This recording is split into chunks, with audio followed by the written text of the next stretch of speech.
तो तिला म्हणाला, पाहू दे डोळ्यात तुझ्या.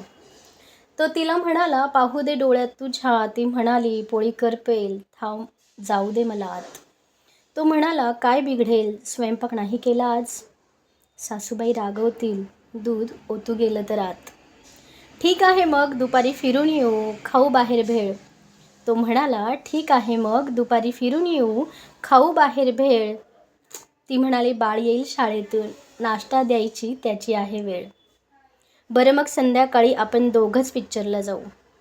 बरं मग संध्याकाळी आपण दोघंच पिक्चरला जाऊ. नको आज, पाहुणे यायचेत, सगळेजण घरातच जेऊ. तुझ्यामुळे गेली माझी सुट्टी फुकट. तो चिडून म्हणाला, तुझ्यामुळे गेली माझी सुट्टी फुकट. बघ तुझ्या नादात माझी भाजी झाली ना तिखट. आता मात्र तो हिरमुसला, केली थोडी धुसफूस. ऐकू आली त्यालासुद्धा माझ घरातून मुसमुस.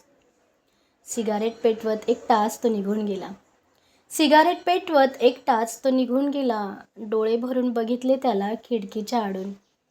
दमला भागला दिवस संपला तरी अबोला काही संपेना. सुरुवात नक्की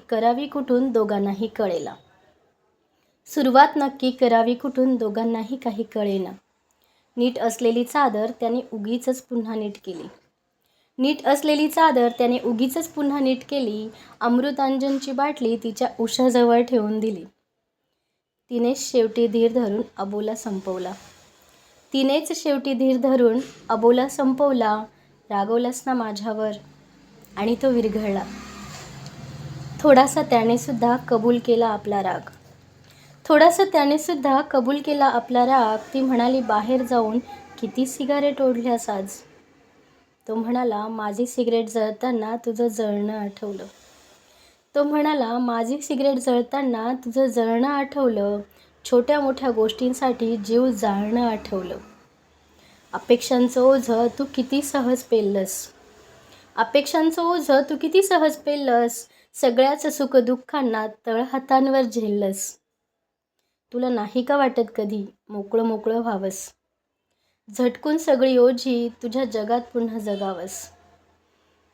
ती हसून म्हणाली, बोललास हेच पुरे झालं. एकच फक्त विसरलास. माप ओलांडून आले हातात घेऊन हात. आणि तेव्हाच विरघळलं माझं जग तुझ्याच विश्वात. असंच सुचलं म्हणून रचलं. डॉक्टर सौ अश्विनी जितेंद्र काळे. जय शंकर दत्तगुरू.